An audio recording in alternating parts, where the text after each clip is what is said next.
ಶುಭೋದಯ, ನಮಸ್ಕಾರ. Welcome to YoYo Kannada. ಬನ್ನೀಗ ನೋಡೋಣ ಶನಿವಾರಪೇಟೆಯಲ್ಲಿ ಚಿನ್ನದ ಬೆಲೆ. ಚಿನ್ನ ಖರೀದಿಸಲು ಬಯಸುವವರಿಗೆ ಚಿನ್ನದ ಬೆಲೆ ಶಾಕ್ ನೀಡಿದೆ. ಇತ್ತೀಚೆಗಷ್ಟೇ ಭಾರಿ ಕುಸಿತ ಕಂಡಿರುವ ಚಿನ್ನ ಮತ್ತು ಬೆಳ್ಳಿ ಬೆಲೆ ದಿಢೀರಂತೆ ಏರಿಕೆ ಆಗುತ್ತಿದೆ. ಸತತ 2ನೇ ದಿನವೂ ಚಿನ್ನದ ದರ ಏರಿಕೆಯಾಗಿದೆ. ಆದರೆ ಅಂತಾರಾಷ್ಟ್ರೀಯ ಮಾರುಕಟ್ಟೆಯಲ್ಲಿ ಚಿನ್ನದ ಬೆಲೆ ಭಾರಿ ಪ್ರಮಾಣದಲ್ಲಿ ಕುಸಿದಿದೆ. ಇದು ದೇಶೀಯ ಚಿನ್ನದ ಬೆಲೆಯ ಮೇಲೆ ಪರಿಣಾಮ ಬೀರುವ ಸಾಧ್ಯತೆಗಳು ಇವೆ.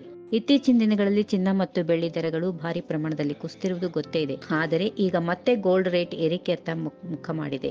ನಿನ್ನೆ ಬುಧವಾರ ಸ್ವಲ್ಪ ಇಳಿಕೆಯಾಗಿದ್ದ ಚಿನ್ನದ ಬೆಲೆ ಇತ್ತೀಚಿನ ದಿನಗಳಲ್ಲಿ ಚಿನ್ನ ಮತ್ತು ಬೆಳ್ಳಿಯ ದರಗಳು ಭಾರಿ ಪ್ರಮಾಣದಲ್ಲಿ ಕುಸಿದಿರುವುದು ಗೊತ್ತೇ ಇದೆ. ಆದರೆ ಈಗ ಮತ್ತೆ ಗೋಲ್ಡ್ ರೇಟ್ ಏರಿಕೆಯತ್ತ ಸಾಗಿದೆ. ನಿನ್ನೆ ಬುಧವಾರ ಸ್ವಲ್ಪ ಇಳಿಕೆಯಾಗಿದ್ದ ಚಿನ್ನದ ಬೆಲೆ ಇಂದು ಗುರುವಾರ ಮತ್ತೆ ಏರಿಕೆಯತ್ತ ಮುಖ ಮಾಡಿದೆ. ದೇಶೀಯ ಮಾರುಕಟ್ಟೆಯಲ್ಲಿ ಪ್ರಸ್ತುತ ಬೆಂಗಳೂರಿನಲ್ಲಿ ಚಿನ್ನದ ಬೆಲೆ ಪ್ರತಿ 10 ಗ್ರಾಂಗೆ 800 ರೂಪಾಯಿ ಏರಿಕೆಯಾಗಿದೆ. 64,000 ರೂಪಾಯಿ ಗಡಿ ತಲುಪಿದೆ. ನಿನ್ನೆ 200 ರೂಪಾಯಿ ಕಡಿಮೆ ಆಗಿತ್ತು.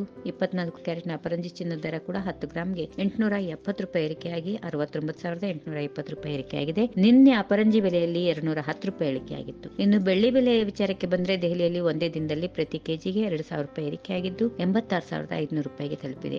ಮೈಸೂರು, ಮಂಗಳೂರು, ಬಳ್ಳಾರಿ, ದಾವಣಗೆರೆ ಸೇರಿದಂತೆ ರಾಜ್ಯದ ಪ್ರಮುಖ ನಗರಗಳಲ್ಲಿ ಒಂದೇ ಬೆಲೆ ಇರಲಿದೆ. ಮಜೂರಿ, ಇತರ ಶುಲ್ಕಗಳು ಹಾಗೂ ಇನ್ನಿತರ ದರಗಳು ನಗರದಿಂದ ನಗರಕ್ಕೆ ಬದಲಾಗಬಹುದು. ದೆಹಲಿಯಲ್ಲಿ 22 ಕ್ಯಾರೆಟ್ಗಳ ಚಿನ್ನ ದರ 800 ರೂಪಾಯಿ ಏರಿಕೆಯಾಗಿದ್ದು ಪ್ರತಿ 10 ಗ್ರಾಂಗೆ 64,150 ರೂಪಾಯಿ ತಲುಪಿದೆ. ಇದೇ ಸಮಯದಲ್ಲಿ 24 ಕ್ಯಾರೆಟ್ನ ಚಿನ್ನದ ಬೆಲೆ 870 ರೂಪಾಯಿ ಏರಿಕೆಯಾಗಿ 69,970 ರೂಪಾಯಿಗೆ ತಲುಪಿದೆ. ಅಮೆರಿಕದ ಫೆಡ್ ರಿಸರ್ವ್ ಬಡ್ಡಿ ದರಗಳ ಘೋಷಣೆಯ ನಂತರ ಅಂತಾರಾಷ್ಟ್ರೀಯ ಮಾರುಕಟ್ಟೆಯಲ್ಲಿ ಚಿನ್ನ ಮತ್ತು ಬೆಳ್ಳಿ ಬೆಲೆಯಲ್ಲಿ ಏರಿಕೆಯಾಗಿದೆ.